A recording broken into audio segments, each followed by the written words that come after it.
Hello everyone, welcome to channel learn with ease.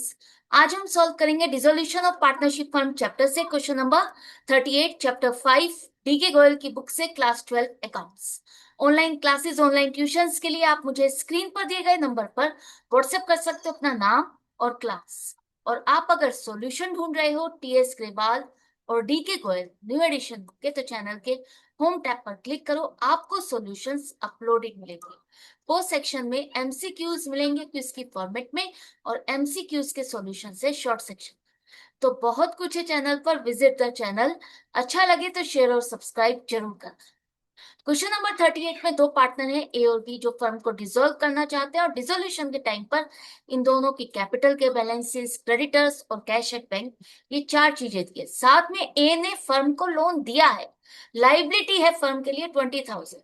Realisation के time पर, dissolution के time पर रियलाइजेशन एक्सपेंसेस हुए हैं 800। स्टॉक को बेच करके पैसा मिला, डेटर से अमाउंट रिसीव हुई, बी ने मशीन को टेक ओवर किया, और बाकी के एसेट्स को बेच करके हमें पैसा मिला 60,000। आपको यहाँ पर नेसेसरी अकाउंट्स बना, तो सबसे पहले सोचो कि यहाँ पर मिसिंग क्या है। यहाँ पर मिसिंग है कि आपके एसेट को बेच करके पैसा कितना मिला, ये तो आपको दिया है, लेकिन एक्चुअल में एसेट आपके पास थी कितनी जिसे आपने बेचा, वो वैल्यू नहीं। तो उसको फाइंड करने के लिए हमें क्या करना पड़ेगा, हमें मेमोरेंडम बैलेंस शीट बनानी होगी।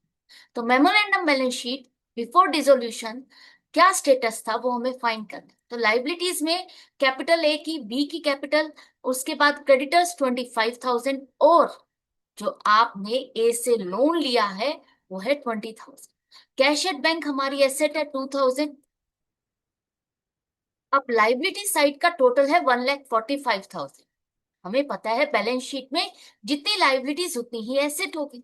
अब एसेट साइड में तो डिफरेंस आ रहा है, तो बाकी क्या चीज है, बाकी आपकी बाकी की एसेट्स 1,43,000, जिसे आपने सेल करके अमाउंट रिसीव की। तो 1,43,000 की हमें वो अमाउंट मिल गई, वो एसेट मिल गई, जिससे हमें रियलाइजेशन अकाउंट में डेबिट साइड पे दिखाना है 1,43,000। इसी में आपके डेटर्स, मशीनरी, स्टॉक सब कुछ है, जिसे आपको बेच करके अमाउंट रिसीव हुई। तो सबसे पहले यहाँ पर आपने एसेट को लिखा, इसके बाद by creditors account 25,000 outside liability लिखनी है। ए का लोन, जो पार्टनर ने फर्म को लोन दिया है, वो आउटसाइड लाइबिलिटी नहीं है, उसे आप रियलाइजेशन अकाउंट में ट्रांसफर नहीं कर।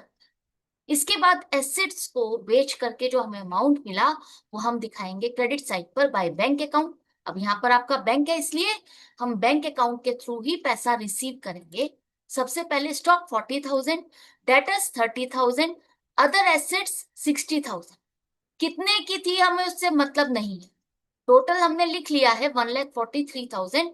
अब इसमें से इन एसेट को बेच करके कितना अमाउंट मिला, ये आपको क्वेश्चन में दिया है, वही आपको लिखना है 1,30,000। इसके अलावा बी ने हमारी एक मशीन को टेक ओवर किया, तो जब पार्टनर टेक ओवर करता है तो हम उसके कैपिटल अकाउंट को डेबिट करते हैं।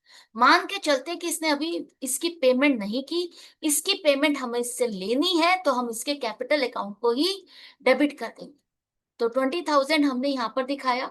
इसके बाद लाइबिलिटीज, लाइबिलिटीज में क्रेडिटर्स की पेमेंट हमने कैसे की है, कितनी की है, क्वेश्चन में नहीं दिया, तो आप जितनी है उतनी पूरी पूरी पेमेंट करोगे 25,000, डेबिट साइड पे दिखाओगे टू बैंक अकाउंट।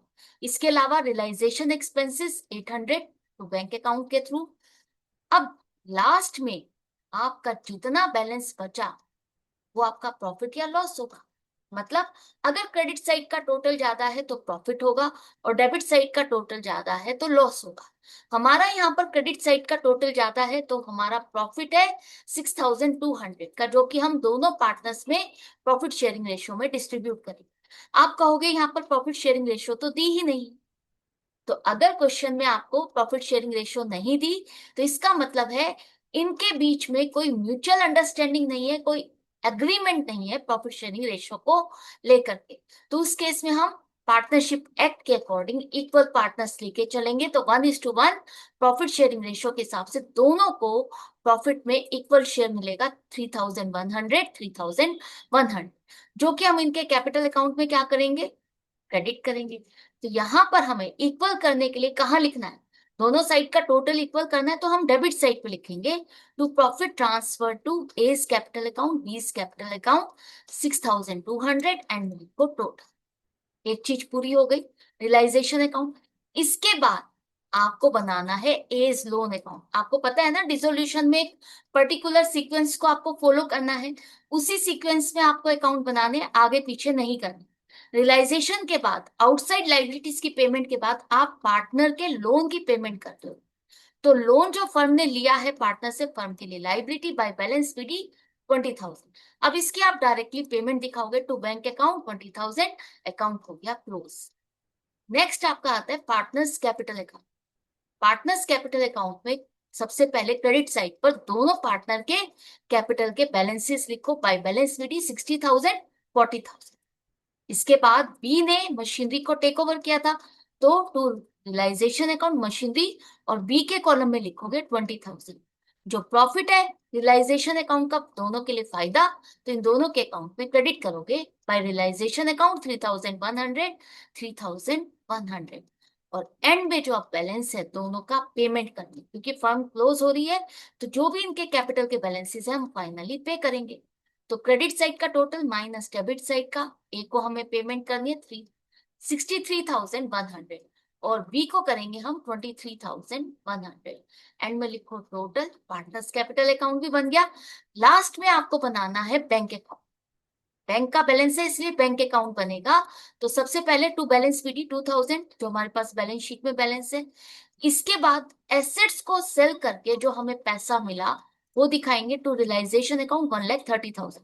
जो मशीन है उसको बेच करके आपको पैसा नहीं मिला है, वो तो बी ने टेक ओवर की और वो हमने उसके कैपिटल अकाउंट से एडजस्ट भी कर, तो इसको आप यहाँ पर नहीं दिखाओ। कई स्टूडेंट्स ये गलती करते हैं कि जो पार्टनर टेक ओवर करता है एसेट को उसे भी बैंक अकाउंट में दिखाते हैं, नहीं, उससे तो हमें पैसा मिला ही नहीं ना, तो आप यहाँ पर नहीं दिखाओ। इसके बाद हमने लाइबिलिटीज की पेमेंट की by realisation account 25,000, by realisation account expenses 800।